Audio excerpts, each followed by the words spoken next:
आप देख रहे हैं देश प्रदेश। केंद्र सरकार ने रेहड़ी पटरी वालों के लिए एक बड़ी सौगात दी है। पीएम स्वनिधि योजना की अवधि को बढ़ाकर 31 मार्च 2030 कर दिया गया है। साथ ही इस नई अवधि के लिए स्ट्रीट वेंडर्स के लिए कई और भी बदलाव किए गए हैं, जिसका स्ट्रीट वेंडर्स स्वागत कर रहे हैं। दिखाते हैं आपको पूरी जानकारी।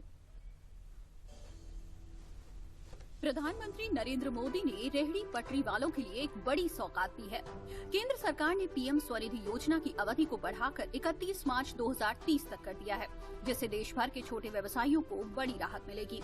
इस योजना के तहत रेहड़ी पटरी, ठेला और फेरी लगाने वाले व्यवसायियों को आसान शर्तों पर बिना गारंटी लोन मिलता है।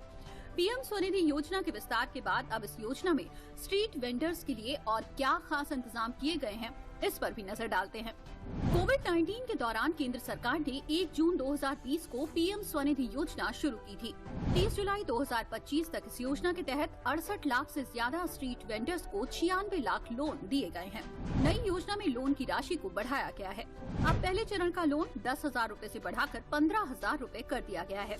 दूसरे चरण का लोन 20,000 रूपए से बढ़ाकर 25,000 रूपए कर दिया गया है। तीसरे चरण का लोन 50,000 रूपए पहले की तरह ही रहेगा। अब स्ट्रीट वेंडर्स को यूपीआई से जुड़ा रुपे क्रेडिट कार्ड मिलेगा, जो दूसरा लोन चुकाने वालों को तुरंत क्रेडिट देगा। अब योजना को सेंसस टाउन, पेरी अर्बन इलाकों और ग्रामीण क्षेत्रों तक बढ़ाया जाएगा। योजना में स्ट्रीट वेंडर्स को business, financial knowledge, digital skills और मार्केटिंग की ट्रेनिंग दी जाएगी। स्वनिधि योजना से समृद्धि प्रोग्राम के तहत हर महीने लोक कल्याण मेलों का आयोजन होगा।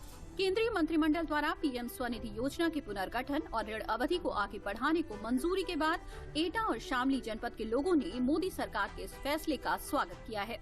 मैंने जो है कोरोना काल में 10,000 रूपए का लोन लिया था, उसके बाद में फिर मैंने वो चुका दिया है। ठीक है जी, उस वजह से मेरा कारोबार चल पाया है और फिर अब जो है मैं 15,000 का लोन लेने वाला हूँ। इस वजह का मुझे है प्रधानमंत्री जी का बहुत बहुत आभारी हूँ। बिगड़ किसी की गारंटी के आप जाके अपना आधार कार्ड ले जाके कागज दिखाएं और वहाँ पे मोदी जी की सहायता मिल जाती है हमें।